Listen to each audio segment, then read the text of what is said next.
네, 수고 많으셨습니다. 잘 지켜주셨는데, 또 여러분, 우리 현재 제3시대 그리스도교 연구소에 소장으로 계신 우리 최영 목사님, 한국 극우 기독교의 논리와 행태에 대해서 좋은 글과 함께 빠르게 우리에게 발제를 해주셨습니다. 많은 질문과 또 토론 이슈가 있을 것 같은데, 여러분들 마이크를 켜시고 발언해 주시기 바랍니다. 네, 수고하셨습니다. 그, 아, 극우 기독교의 논리와 행태라는 거는 제가 그 87년, 88년도에 정치신학의 논리와 행태라는 책에 이걸 예, 읽었댔거든요. 그 예, 그 연상이 됐습니다. 예, 예, 네, 정치신학의 논리와 행태의 중앙정보부의 사람이었던 홍지영이라는 사람이 이, 예, 이거 만들었던 책인데, 우리 WCC가 공산당이다, 공산주의다, 이런 예, 식으로 얘기를 하면서 그 WCC의 한국 지부인 NCC는 역시 용공이다 해서 그 용공 타령을 집중적으로 하고 있고요. 그런데 제가 질문을 좀 하나 던진다면은 그, 어, 논리적으로 전개해 나가다가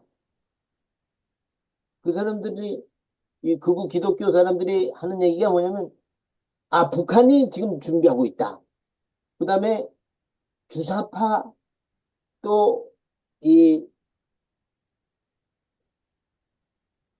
좌파 용공 좌파가 뭘 하고 있다. 그런 얘기를 꺼내면은 이 우리 쪽에서 어쩔 수가 없는 걸로 이렇게 이 되어 있단 말이죠. 이것을 어떻게 극복할 수 있을 것인가? 정말 용공 좌파들이 다 장악하고 있는 것인가? 그런 점을 발제자는 어떻게 보고 계시는지 좀 말씀해 주시면 고맙겠습니다. 그러니까 그 사실은 이제 그분들이 뭐 그 극우파가 얘기하는 것을 극우파 자체의 그 논리를 반박할 수는 있는데요. 충분히 반박할 수는 있는데 사실 반박으로 그 논리적 반박 또는 학문적인 비판 그 자체로 뭐라고 그럴까요? 승복은 못 실 거라고 봅니다. 그러니까 그 논리적인 대화가 안 되기 때문에요. 그러니까 저는 한편으로는 거기에 대응하는 우리 입장에서 그 반론을 특히 뭐 신학적으로든지 역사적으로 하는 것은 필요하다고 생각합니다. 그들의 논리와 허구성을 붙여내주는. 이제 실제로 그러나 이제 그럼에도 불구하고 제 생각은 그것으로 충분하지는 않고 결국은 사회적으로 그런 목소리를 줄일 수 있는, 축소시킬 수 있는 그런 대안이 마련이 돼야 된다. 그게 더 근본적이다. 이제 그 방점이 있는데요. 이제 그럼에도 불구하고 영공좌파 이라고 얘기하는 것이 어떤 근거가 있느냐? 전 알다시피 근거가 없지요. 그러니까 제가 이제 뭐더라? 이제 지난 연말에 뭐죠? 이 한국 사회 인식 조사에도 그 한국 사회 다층적이지 그 주요 사회 현안에 대한 개신교인의 인식 조사에도 이제 참여를 했는데요.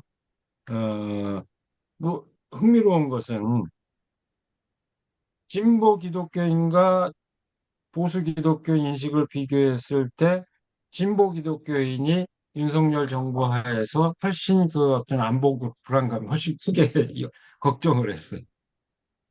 그러니까 이 얘기는 무슨 얘기냐면은 진보 세력이 종북 좌파라면 북한의 그걸 가깝게 느낀다면 진보 세력이 북한을 가깝게 느낀다면 가깝게 느끼는 그 북한의 행동 때문에 불안해할 리는 없잖아요.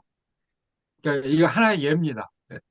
어, 더 친화적으로 느끼는 세력의 어떤 책동 때문에 불안감을 느낀다. 이건 안 되는데 오히려 진보 세력이 훨씬 그 윤석열 정부하에서 북한에 대해서 위협적으로 느끼는 그런 재미있는 이제 인식 조사 결과가 나왔거든요. 그러니까 한 가지 예입니다. 그러니까 종북 좌파라고 하는 게 실체도 별로 없고, 그리고 종북이 정말 또 좌파냐? 저는 거기에 대해서도 조금 의문을 갖고 있습니다. 진짜 우리가 흔히 이제 말하기 좋게 극우와 극자를 다 지양해야 된다. 지향이 아니라 지양해야 된다고 얘기하는데, 현재 우리 한국 사회 이념 지형 안에서 극자가 있는가?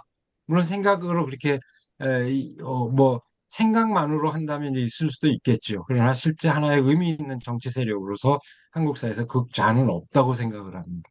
그거는 있지만 극자는 저는 없다고 지금 의미 있는 정치 세력으로서 없다고 생각을 하는데, 이 사람들의 그 인식은 완전히 망상인 거지요, 사실은.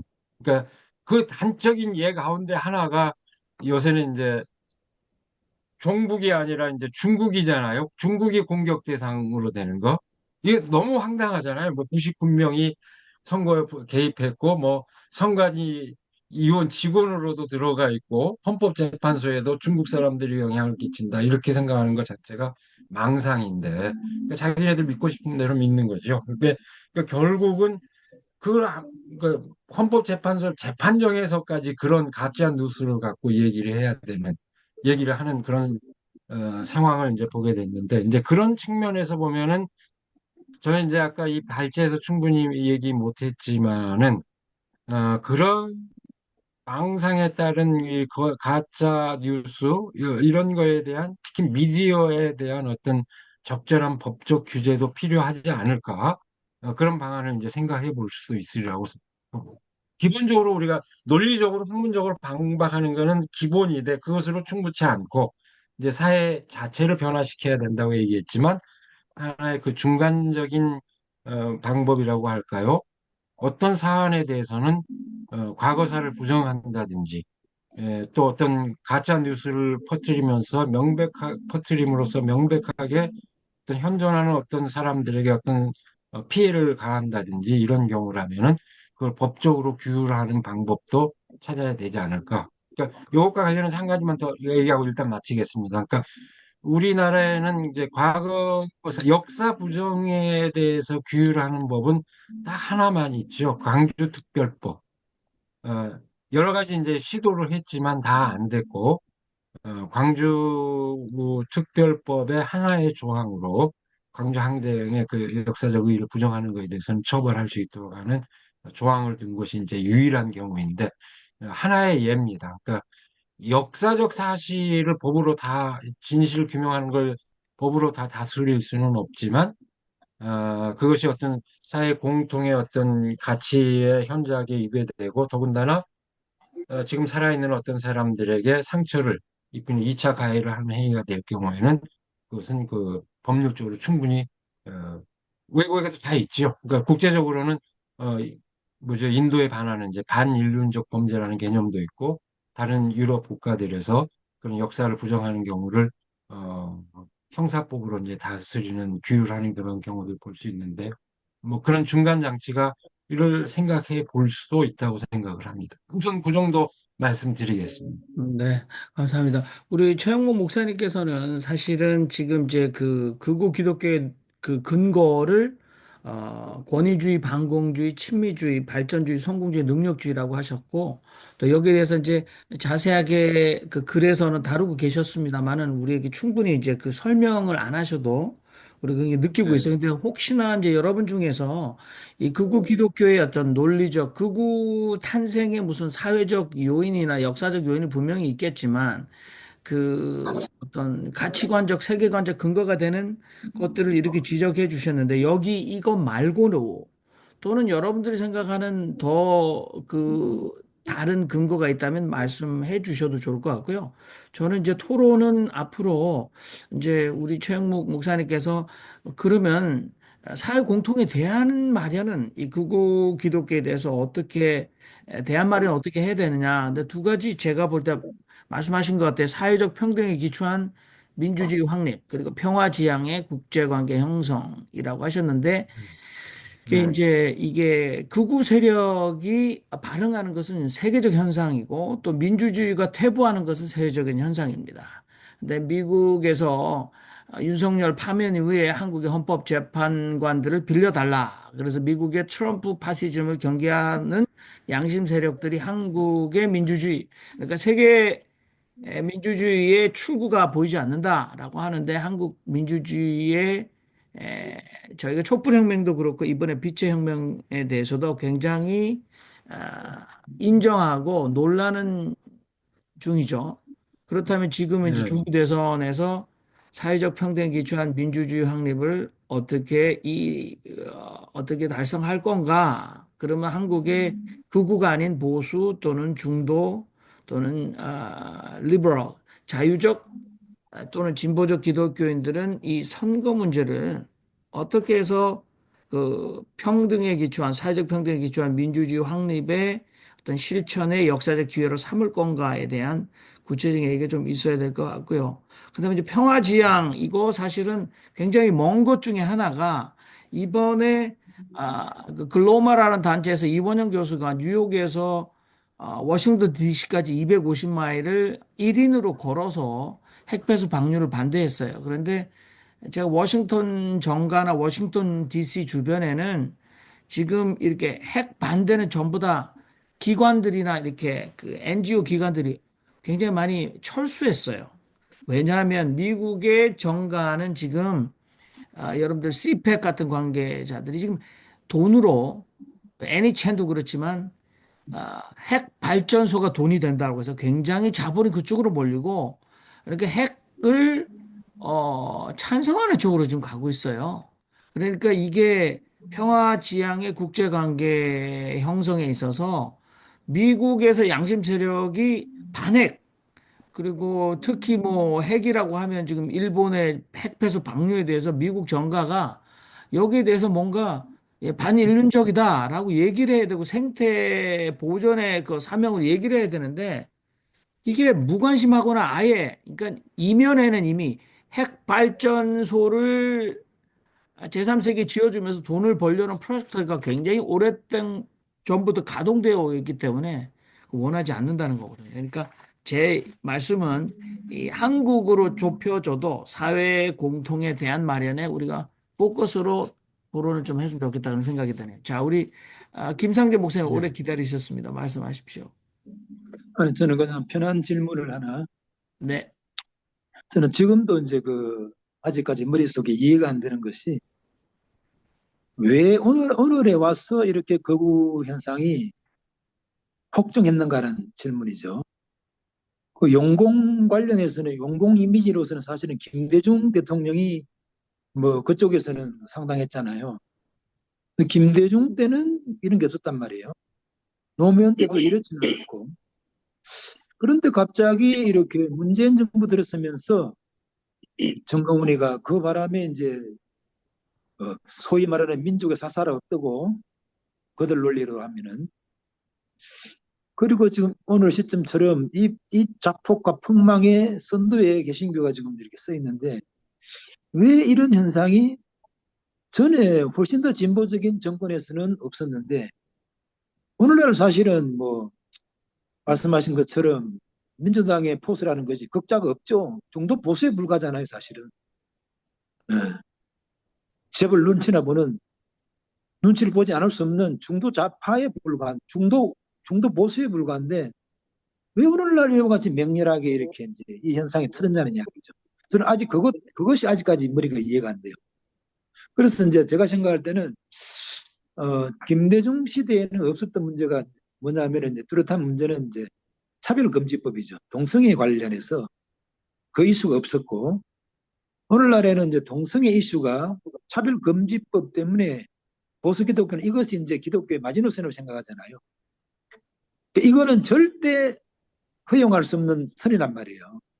이 둑이 너무 무너지고 완전히 세상이 그냥 좌빨 세상이 된다는 그런 것이 또 전가된 이유인지 어쨌든 제가 이게 이 일종의 사회학적 현상이 이해가 안 돼요. 과거에는 없었는데 왜 오늘날 오히려 더 냉전 시대로 더 멀어졌는데 냉전이 훨씬 더 다양하게 극복됐는데도 불구하고 이런 일이 있을까? 어, 사실은 이게 극우, 그러니까 개신교와 관계없이 극우가 지금 준동을 하고 있는 이 현상에 대해서 다들 주목하고 있는 건데, 이것이 왜 지금 와서 이렇게까지 됐을까? 저는 사실은 거슬러 올라가 보면, 노무현 대통령 당선되고 나서, 그때 어떤 시사계에서 주목했던 것이, 저 지금도 기억이 나는데, 우리 사회의 메인스트림이 교체되고 있다라고 하는 점에 상당히 주목하면서 글이 많이 발표가 됐어요. 메인스트림이 교체되고 있다. 그러니까 노무현 대통령의 등장이라고 하는 것을 물론 진보 쪽에서도 그랬지만 보수 쪽에서도 상당히 경계하면서 주목하면서 그렇게 봤던 기억이 있거든요. 제가 대구에 이제 쭉 살다 보니까 대구에서는 DJ가 당선됐던 그 시절부터 그리고 노무현 대통령이 당선됐던 그 상황 에서 가졌던 대구 경북 사람들의 충격이 어마어마했습니다. 제가 느끼기에.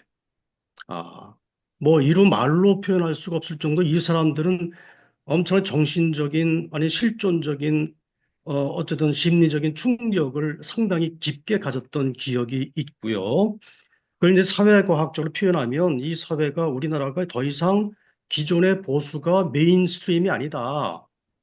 자칫하면 밀려날 수 있다. 라고 하는 이 현상에 대해서 상당히 위태로움을 느꼈다는 생각이 들고요. 이것이 쭉 오다가 그 박근혜 탄핵까지 되고 나서 이 소위 보수계가 느끼고 있는 것은 엄청난 상실감, 위기의식, 혹은 더 다른 말로 표현하면 정상적인 방법, 그때 정상적인 방법이라고 하는 거는 소위 이 사람들이 얘기하는 자유민주주의의 헌정질서 테두리 안에서 정상적인 방법으로 정권을 유지하고 운영하고 설령 뺏길 수도 있는데 정권을 뺏길 수도 있는데 뺏겼던 정권을 다시 찾아오는 것 자체가 이제 상당히 어려워질지도 모르겠다라고 하는 이 위기의식을 저는 느낀 것이 아닌가 이런 생각이 들어요.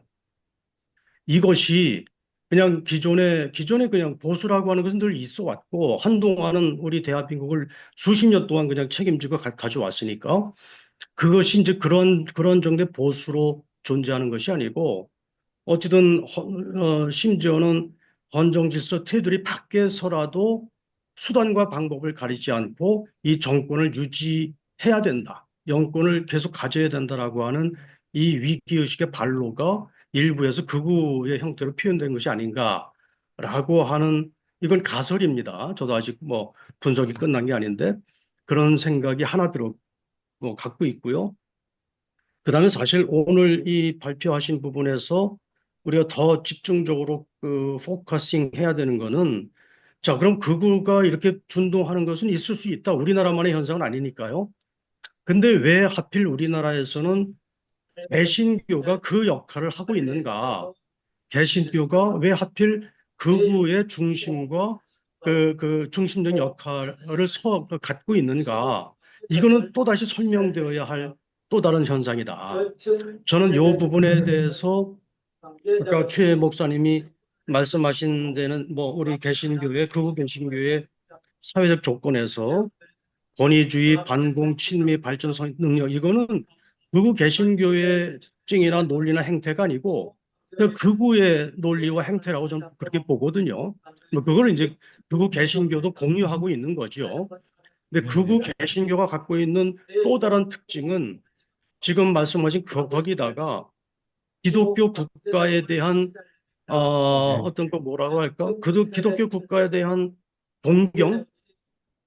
저는 이 부분이 그냥 극우 세력은 잘 이해하지 못하는 아주 극우 기독교의 새로운 요소라고 그런 생각이 들어요. 특히 최근에 등장했던 손현보 목사가 기독교 국가를 만들자, 대한민국을 기독교 국가로 만들자, 그걸 위해서 교회마다 학교까지 만들자, 이런 얘기까지 한 것에 저는 상당히 주목하고 있는데, 어쨌든 극우 기독교를 만들기 위해서는 폭력도, 헌법도, 뭐 사법부도 뭐 그 어떤 것도 다 필요 없다. 라고 이게 이제 소위 근본주의 기독교나 근본주의 종교에서 흔히 빠지기 쉬운 어떤 그런 맹목적인 논리일 수도 있는데 그 정점에 아니면 극우 기독교가 추구하는 몇 가지 중요한 가치 중에 하나에 기독교 국가론이 있는 것이 아닐까?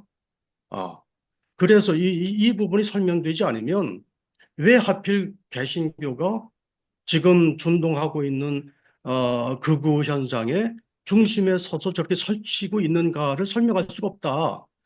불교에도 보수 불교가 있고, 카톨릭에도 보수적인 성향의 카톨릭이 있고, 보수적인 성향의 하층민도 있고, 하층 계급도 있는데, 왜 그 역할을 개신교가 하지?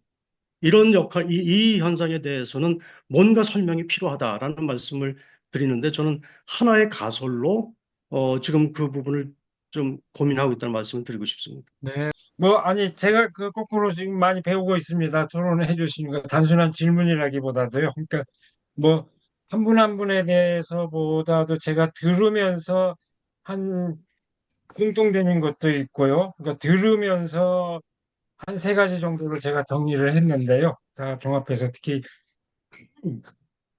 지금 막 말씀해 주신 홍동열 교수님 기독교과 요건 맨 마지막에 답하겠습니다. 굉장히 제가 그 다음 주에 발표할 거에서는 그 문제를 각 주에 달아놓기는 했어요. 근데 이제 이거 별도의 한 가치로서 이걸 격상시켜야 되겠다. 지금 이제 그 생각이 번뜩 드는데요. 예, 중요한 지적해 주셔서 고맙습니다. 그러니까 뭐 세 가지로 제가 답을 하면은요. 그러니까 이게 이제 한국 사회 보수 세력이나 또는 그 구구 개신교, 그러니까 사회 세력이나 그 개신교 세력 양 측면에서 다 공통되는 게 어떤 제가 아까 제 용어식으로 얘기하자면 제가 발제문은 안 썼지만 제가 보충할 때 헤게모니 위기라고 할까요? 그러니까 헤게모니, 그러니까 아까 홍동열 교수님 표현에 의하면은 뭐죠? 그 메인스트림이 변경되고 있다라고 이제 표현했던 그 위기 의식이 이제 작동했다고 생각을 합니다. 그러니까 정치사회 그 보수 세력이나 개신교나 이제 그랬는데 왜 거기에 이제 그거 이제 그렇게 설명이 될 수 있을 것 같고 그거는 뭐 저나 여기 계신 여러 선생님들이나 다 공통된 의견일 것 같고요. 근데 이제 그게 왜 개신교가 유달리 다른 사실 서구에서도 보면은 정치 세력이 주도하고 이제 종교가 동원되는 양상이었는데 이제 극우화되는 과정, 한국 사회에서 극우화 현상은 어찌됐든 개신교가 이렇게 주도하고 있는 것처럼 보이는데 왜 개신교가 이렇게 중심 세력이 되고 있느냐? 여기에는 이제 첫 번째 이제 우선 생각할 수 있는 게 아까 누구죠? 김상재 선생님 말씀하셨던가요? 말씀하셨죠? 김용철 선생님이 얘기하셨죠? 참 얘기하셨는데 그 친일파 청산하지 못했던 이제 그 역사 그리고 거기에 이제 개신교인데 관련된 그러니까 저는 그거 역사적으로 좀 각인돼 있는 그러니까 저도 이제 너무 과격한 얘기 아니야 그런데 저도 심정적으로 그렇게 생각하고 있습니다. 그러니까 심정적으로뿐만 아니라 역사적으로 냉철하게 돌이켜 보면은 사실은 아까 대한민국의 탄생 자체가 제 후배 민중신학자 가운데 이제 그렇게 주장하는 친구도 있는데요. 대한민국의 탄생 자체가 원죄를 갖고 있다. 분단국가로서 대한민국. 그러니까 이미 해방 분단국가가 형성되고 4.3 국가보안법, 그러니까 4.3 여순을 진압하면서, 유혈로 진압하면서 단독 정부를 수립했던 그 과정 자체가 하나의 원죄를 갖고 있다. 그러니까 이미 그때는 그리고 거기에 4.3 같은 경우에는 또 서북청년단이라고 하는 기독교 세력이 실제로 가담까지 하게 되는. 그러니까 이거는 정상적인 우파의 행위가 아니죠. 그러니까 역사적으로 이미 그거 파쇼하라고 아까 말씀하셨는데 파시즘 극단적인 그러니까 지배 정치 세력 자체가 그렇고 거기에 동조했던 기독교 세력 자체가 그랬던 경험이 있고 한국 전쟁을 겪으면서 체험적으로 강화된 어떤 반공주의 이런 것이 더더욱 어떤 이미 그 자체로 이미 역사적으로 구구를 넘어선 극단의 어떤 유혈 피를 불러일으키는 어떤 그 이면서 체제를 장악했던 그런 역사적 경험을 갖고 있기 때문에 유감스럽게도 한국 기독교의 한 측면에는 보수 세력뿐만 아니라 역사적으로 각인된 어떤 그 극우의 유전자가 있다. 이건 사실 저도 공감합니다. 부정하지 못할 것 같습니다. 이제 그런 점에서 이제 공감하고요. 어떤 반론이라기보다 그 점이 강조돼야 되겠다 하는 건 이제 생각이 들고 그다음에 이제 마지막으로 홍동열 교수님 얘기하는 거 기독교 국가에 대한 동경. 그러니까 저도 이 생각하고 있었습니다. 그러니까 이게 하고 있었는데 일단 현재 이제 특히 정광훈이나 뭐 손현보나 다 공통된 거는 일종의 이제 어떤 분은 그래서 그렇게 분류를 합니다. 아예 그 이제 신학적 비판이 필요한 건데요. 어떤 세계 지배적 종파 유형으로서 한 이렇게 특징 지어진다. 그러니까 기존의 어떤 기성 어떤 교단의 신학이나 논리로서는 설명이 닿지 않는 어떤 세계 지배적인 종파 유형으로 세계를 지배하고자 하는 그런 신앙인 거죠. 그러니까 그렇게 되는데 이것도 사실은 최근에 나타난 것은 아닙니다. 그러니까 최근에만 나타난 것은 아니고 역사적으로 이미 이승만이 얘기했던 기독교 입국론이 있잖아요. 있고 이미 일제 때부터 이제 그런 경향이 생각이 있었고 이제 하나의 뭐 계명의 수단으로 개화의 수단으로 기독교를 이렇게 소화한 측면도 있지만 이미 기독교 입국론 속에 이제 그런 것이 있었고 심지어는 뭐죠? 국회 그 재헌의회에서도 목사에게 누구더라 이 무슨 이 목사에게 기도를 시키고 성경에다 선서를 하고 아무 스스럼 없이 하는 그런 기독교 입국론이 있었고요. 그런 것에 이제 발을 맞춘 것이 이제 한경직 목사의 어떤 기독교 국가론 이런 것이 다 이미 그 시기에도 분단 직후에도 있었다고 생각됩니다. 근데 그래서 제가 다음 주에 발표할 글에는 이제 그걸 각 주에다 달아놨습니다만은 이때 똑같은 시기에 이제 김재준 목사의 기독교 국가론이 또 있어요. 아, 그걸 이제 재조명할 필요가 있는데, 김재준 목사님이 뭐냐면은, 재문 목사님도 기독교 국가론이 있거든요. 기독교의 건국 이념, 국가 구성의 최고 위선과 그 현실성, 이걸 이제 1945년 8월 설린형제단에서 이제 한 강연문인데요.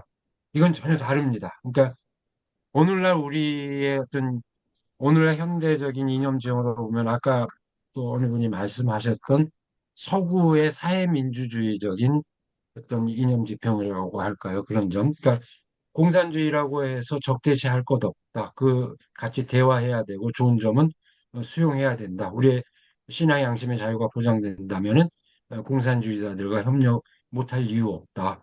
근데 거의 내용을 보면은 그러니까 철저한 그런 반공주의가 아니고 그 오늘 정으로 얘기하면 사회민주주의적인 그런 지향, 하고 굉장히 포용적인 어떤 국가가 배타적으로 지배하기보다는 에, 기독교가 이 지배하기보다는 약간 정신적으로 기독교의 복음을 이 국가 사회에 구현하는 그리고 그 구체적인 형태로서 정치 형태로서 이제 굳이 얘기한다면 사회민주주의에 이제 가까운 그런 것이고 그리고 해방 전국화에서는 사실 당시에 국민들의 평균적인 인식이 되게 그런 거였잖아요.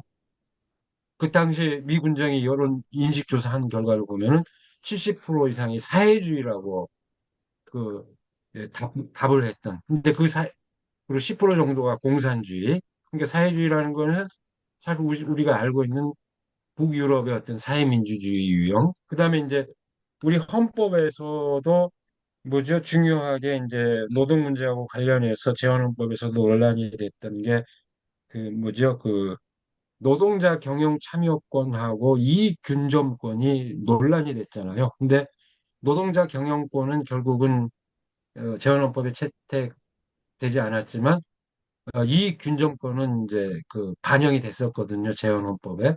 근데 이제 그 이제 박정희 때 이제 그마저 사라져 버렸죠. 그러니까 경제 민주화 개념이라고 하는 게 그 뭐죠? 그 87년 이후에 뭐 이렇게 나온 게 아니고 재헌헌법 자체 안에 있었던 거죠. 그리고 그것은 어떤 독립운동 전통, 그러니까 뭐 저에게 헌법에 관한 연구도 조금 들여다봤습니다만 독립운동 과정에서 형성된 어떤 평등주의적인 의식, 특히 조소왕 선생님의 어떤 삼균주의 개념, 이런 것이 굉장히 헌법의 정신으로 밑바탕에 깔려 있었다고 생각이 되는데, 그러니까 해방 정국에서 이념이 극단화된 것 같지만 사실 일반적인 평균적 의식에서는 그렇게 극단화돼 있지 않았다. 오히려 굉장히 포용적인 어떤 그 사회를 전망했던 게 일반적인 인식이었다. 그러니까 그런 점에서 이제 김재준 목사님의 그 기독교 국가로는 이제 새삼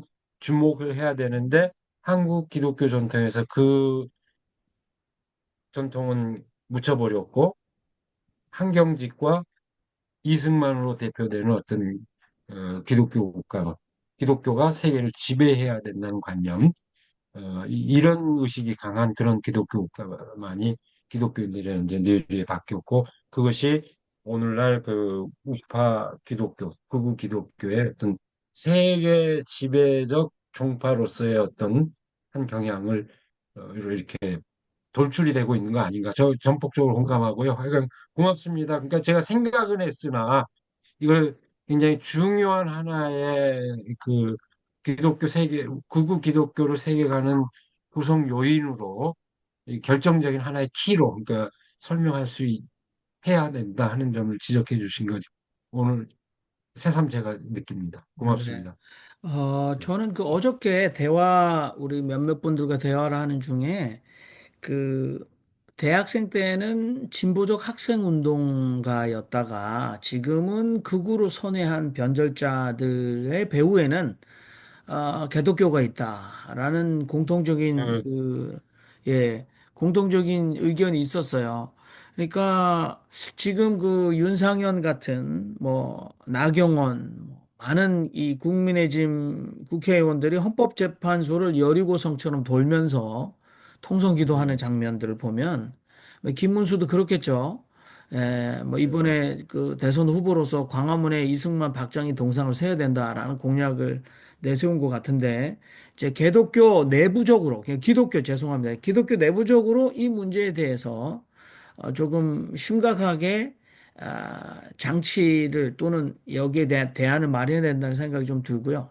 아까 최영목 우리 목사님께서 말씀하셨는데 98%의 성공률을 자랑하는 친위 쿠데타를 막아낸 사람들. 그래서 이제 대한민국 국민이라고 얘기하는데 사실 뭐 다르게 표현하면 교회 밖 국민들 아니겠나. 그러나 교회 안 교인들이 광장으로 나오면서 이게 반헌법적인 반국가 세력이 된 거죠. 사실은. 그렇다면 이게 이제 이 방해를 했지만 교회 밖 국민들이 결국 98%의 친위 구도를 막아냈던 그 동력이나 힘, 거기서 교회가 지금 사회가 걱정해주는 대상이 됐고 반국가 세력이 됐는데 극우 기독교가 그렇다면 우리는 교회 밖 국민들에게 아주 알량한 예수천당 불신 지옥이 아니라 그들로부터 어떤 견제를 받아서 스스로의 정체성을 다시 리폼할 거냐, 개혁할 거냐가 굉장히 중요할 거다라는 막연한 논리적인 생각이 좀 들었고요.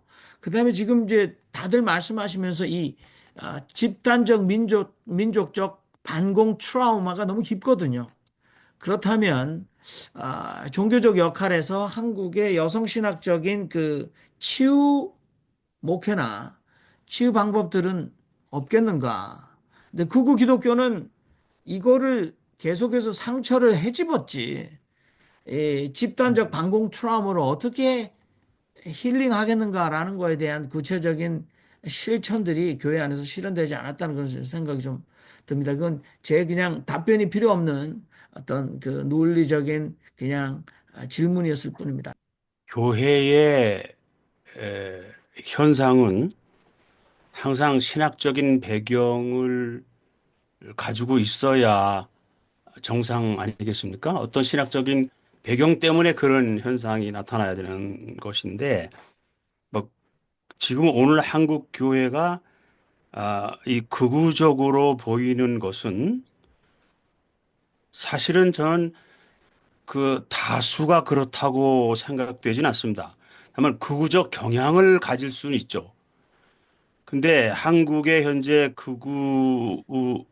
기독교가 극우로 보이는 것은 상당히 개인기에 의존해 있다. 저는 그렇게 느껴지고요. 그건 이제 이렇게 그러니까 비즈니스적인, 그러니까 마케팅 측면에서, 비즈니스의 마케팅 측면에서 극우적인 제스처, 극우적인 경향을 띈 사람들이 아주 크게 클로즈업 돼 있기 때문에 그렇게 보이는 에, 것이 상당히 가능성이 있다. 저는 그렇게 봅니다. 그래서 다른 종교가 한번 비교를 해봤어요. 천주교. 천주교 늘 말씀드린 거지만 정의구효단은 아주 소수거든요. 그 안에서 마이너리티예요. 그런데 이번에는 마케팅 측면에서 굉장히 천주교는 잘한 거예요. 정의구효단이 앞장서 나왔어요. 불교 봅시다. 불교 전혀 그런 거 없죠. 물론 이제 스님 몇 사람이 돋보이고 뭐 하긴 했지만 그래서 저는 어디에 주목했냐면은 불교에서 가장 오픈되어 있는 법륜을 봤습니다. 정토회 거기를 들어가서 집중적으로 봤습니다. 그랬더니 한국 보수 기독교 비슷한 소리를 해요. 좋은 소리 잔뜩 해놓고 우리가 잘 주시해 보자, 뭐 관찰해 보자 이렇게 얘기를 합니다. 그리고 오히려 원포인트 케어를 적극적으로 지지하고 설명하고 이렇게 하더라고요. 그러니까 개헌을 막 이렇게 선전하고 하는 것은 아주 그냥 아주 설교를 해요. 그 사람이 법문을 해요. 그걸로. 근데 그건 그분이 좀 순진해서 뭐 특별한 의도가 있는 건 아닌 거죠. 순진해서 현실 잘 몰라서 하는 얘기 같고.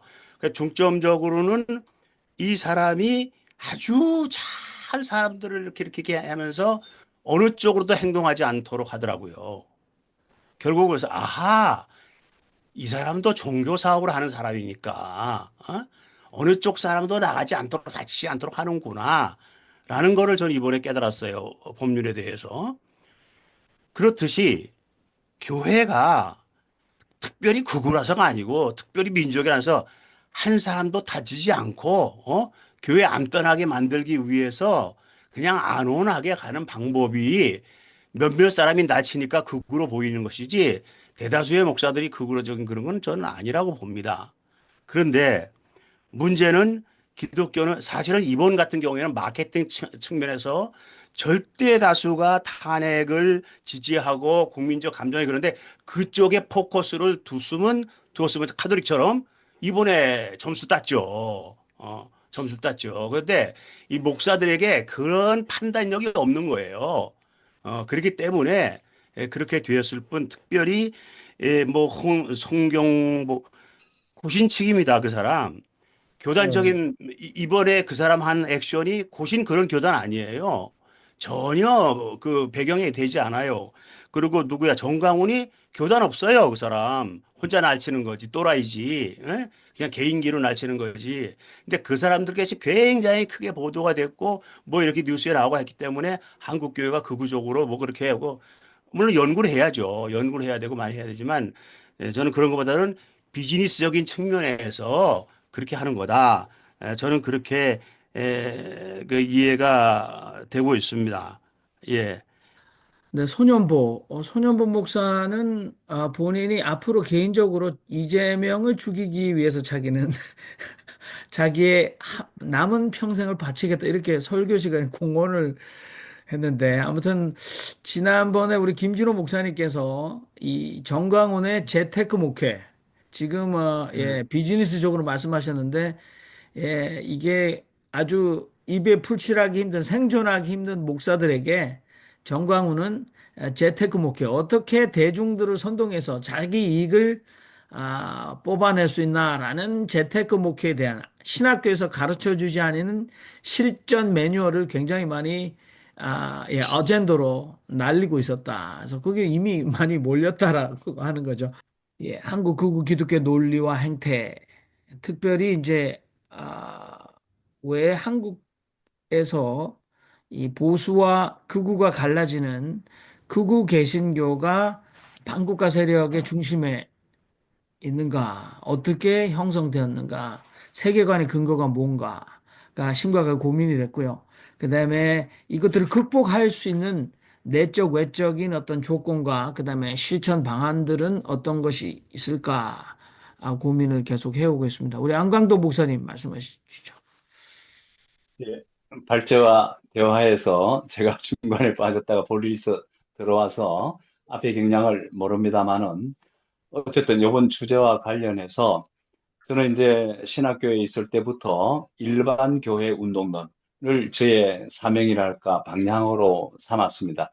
그래서 이제 70 은퇴할 때까지 다 지금 말하는 잘못됐다라고 하는 기독교 일반 교회에서 목회를 하다가 10년 전에 제주도 있을 때 WCC 할 때에 지금과 같은 극우 기독교가 그때에는 동성애, 그다음에 그 가톨릭 이단 이 문제 가지고 사실 저를 거기에 그 주장에 우리 교회가 거의 성사포 교회가 녹아나가지고 저를 박출해서 산골에 있다가 제가 이제 안동에서 3년 있었는데 그런 가장 기본적인 일반 교회가 이 정광훈과 함께 극우 기독교의 얘기에 너무 휩쓸려 가서 우리 기본 중간에 있는 교회들이 지금처럼 건전한 생각 또 신앙적 판단을 못하면서 끌려간 현상이 요번에 이제 내란에 종식에서도 기독교가 제소리를 못하고 정말 개독교 소리 듣고 오히려 질타를 받는 이런 현상을 보면서 저는 우리 기독교 중심은 앞에서 우리 지성수 목사님 말씀하신 것처럼 다 괜찮은 것 같지만 이거를 차고 나가는 의도하는 게 정광훈 그 일당의 극우 기독교보다 우리 소리와 힘이 약하다. 그래서 저는 게릴라 전이라 할까, 공동체화랄까, 조직된, 우리, 기독교가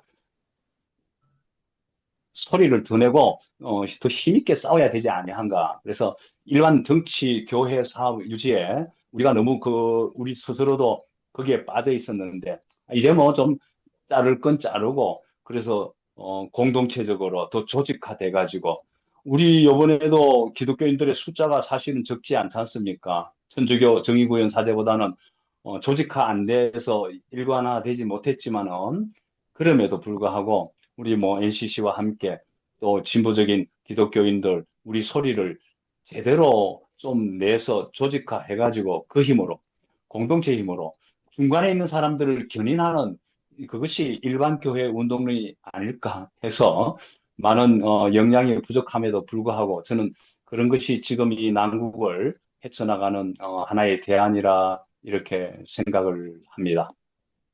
반갑습니다. 저는 그 최영무 목사님께서 했던 극우 기독교의 논리가 뭘까?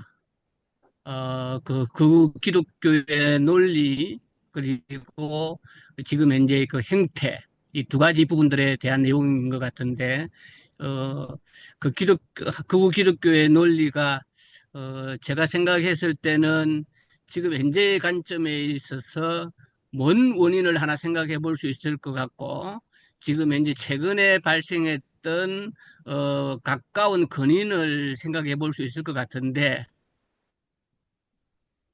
기본적으로 기독교가 가지고 있는 아까 뭐 대한민국 탄생 자체가 원죄를 가지고 있다라고 말씀해 주셨는데 그런 맥락 자체에서 놓고 봤을 때 최근에 들어왔던 부분을 먼저 말씀을 드린다면은 그거는 최근 10여 년 사이에 동성애에 대한 이 문제, 차별금지법에 대한 이 부분들이 결속을 강화시킬 수 있던 중요한 요인이 되어졌고 그거는 결국에는 종말론에 대한 그 말세에 대한 그러한 해석을 해서 그게 되지 않으면은 교회가 무너질 수 있다는 그런 위험성을 직감을 했던 것들이죠.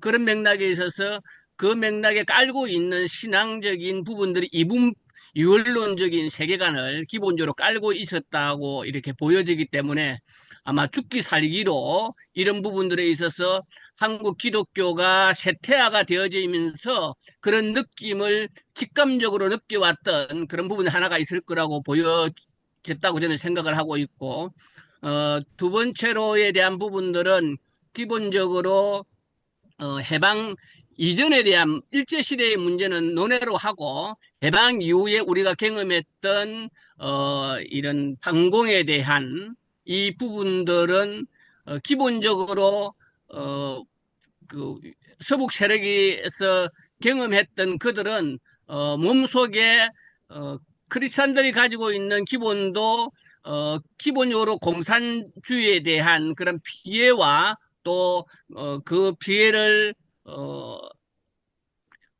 음, 넘어서 이제 도망을 남쪽으로 왔기 때문에 거기에 대한 부분에 있어서 본능적으로 DNA가 아마 박혀져 있기 때문에 그 어떤 이야기를 한다 하더라도 그들에게는 그 논리들이 있을 것 같다. 그 속에서도 역시 기본적으로 가지고 있는 이분법, 이원론적인 세계관들이 강력하게 자라고 기독교의 그 부분을 공산주의를 하더라도 거기에 사랑이라는 말을 더듬혀 줄 수 있다면 또 평화라는 말을 더듬혀 줄 수 있으면 좋은데 그러한 부분들은 배제를 해버리고 공산당에 대한 그런 부분들을 지나치게 강조를 하다 보니까 그런 것들이 지금 한국 교회 전반적으로 맞물려 가고 있는 그런 또 그런 세력화를 해나갈 수 있는 기본적인 신학적인 그런 것들을 보여주고 있는 게 아니겠는. 그래서 보수 기독교에서 거구 기독교로 이렇게 전환되는 관점들은 과거에서 봤을 때는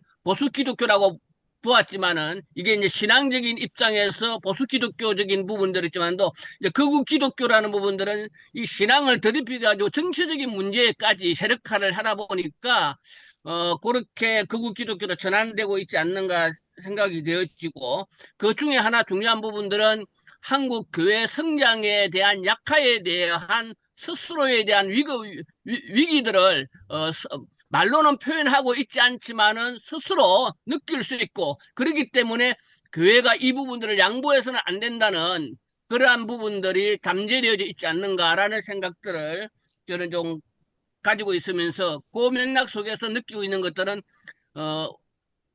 농경사회에서 산업화 사회, 정보화 사회로 AI 시대로 이렇게 흘러가면서 급변하는 사회에 대해서 적응하지 못하는 교회의 그러한 소외감들이 자리 잡고 있지 않는가. 거기에 대한 부분들이 적절하게 대응하지 못하는 부분들이 이러한 위기로 표현되고 있지 않는가 하는 그런 생각들을 저는 좀 해보고 한 가지 혹시 그렇다면은 뭐 옛날에는 민중신학이라는 말로 표현했고 최근에 한 10년 전부터서 공공신학이라는 말로 포장을 하고 있지만은 그런 부분에서 신학에 대한 그런 부분들에 대해서 여전히 우리가 쓰고 있는 영혼 구원이라는 이 개념에 대해서 너무 사실은 생명에 대한 그런 부분보다는 죽으면은 영혼만 구원받으면 된다. 우리 사회가 구원받아야 된다는 그런 사회적 책임에 대한 이런 쓰고 있는 언어에 대한 그러한 위험성들이 그대로 있기 때문에 이런 부분들이 공공신학이라든지 이런 것들하고 이후에 계속적으로 지금 당장은 어찌할 수 없지만은 그런 부분들이 좀 준비되어야 되지 않는가. 그런 것들이 좀 더 넓게 다루어줘야 되지 않겠는가. 그 정도 생각을 하고 저는 마치겠습니다. 네, 오늘 주제 발표를 해주신 우리 최영무 목사님께서 마지막 말씀을 해주시면 좋을 것 같습니다. 여러 선생님들이 말씀을 해주셔서 제가 더 오히려 배우고 있는 지금 그런 시간인 것 같은데요. 이제 그럼에도 불구하고 어쨌든 어, 쭉 들으면서 이제 제가 저도 조금 더 또 그래도 또 제 생각을 얘기하고 싶은 거 몇 가지만 말씀드리면은 우선 이제 개신교의 특징을 한번 첫 번째 걸로 조금 좀 우리가 뭐 되게 이해하시겠지만 혹시라도 이제 일반 언론이나 뭐 일반 인문사회학자들은 그걸 잘 모르는 경향이 좀 있긴 한데요.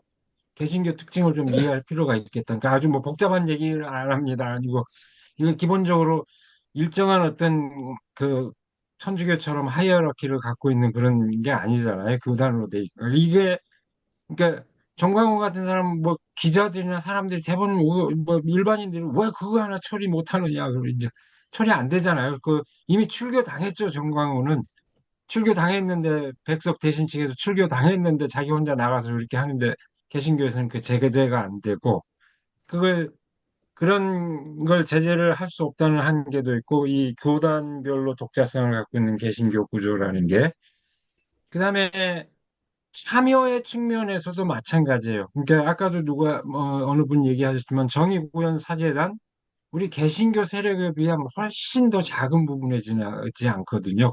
그리고 평상시에 개신교 뭐죠? 그게 그 비중이 그렇게 그 늘 일반 카톨릭 교회 안에서 환영받는 것도 아니고 그러나 카톨릭은 그걸 딱 그 자기 그 카톨릭의 노예한 정치적 판단에 의해서 자기화 시킬 수 있는 이제 그 능력을 보여주고 있는 건데 그러니까 뭐냐면은 이번 국면만 하더라도 굉장히 많은 기독교인들이 나섰습니다, 광장에. 그러니까 이제 제가 관여된 것만 하더라도 크게 보면 이제 저는 이제 세 그룹인데요.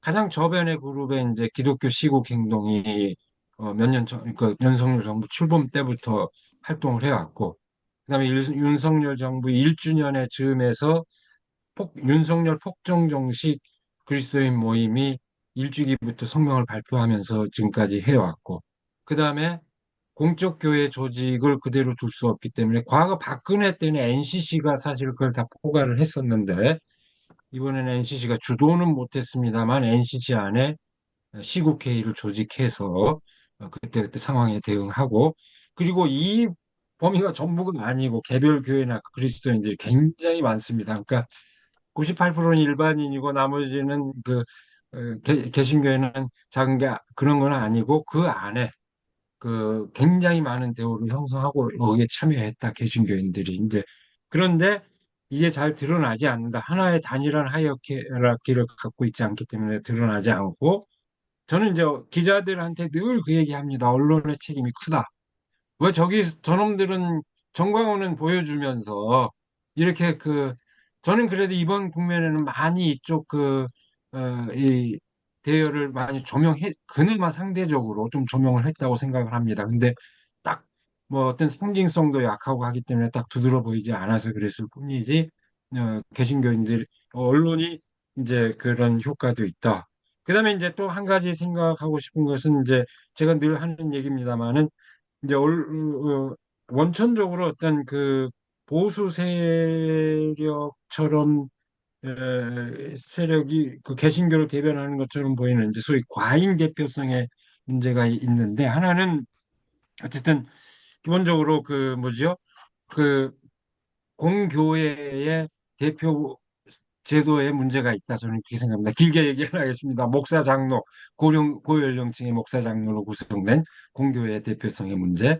그러니까 그 목소리가 공교에서는 크게 들리고, 그다음에 아까 얘기했던 우리가 오늘 주제로 삼는 광장의 그 세력들이 그 열광적으로 외쳐드리는 목소리 때문에 과잉 대표되는데 실제로 아까도 제가 잠깐 언급했습니다만 이 기사연에서 계속해서 인식 조사를 한 결과에 따르면 몇 년간 수년간 누적된 그 경향을 보면은요 개신교인들의 의식이 그렇게 극단화돼 있지 않습니다.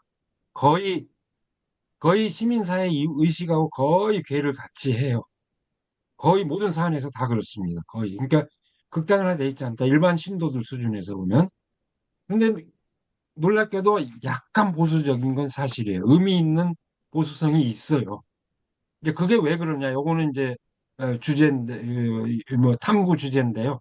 그건 아주 작은 차이입니다. 큰 차이는 아니지만 의미 있게 개신교가 가장 보수적으로 나타나요. 개신교인들이.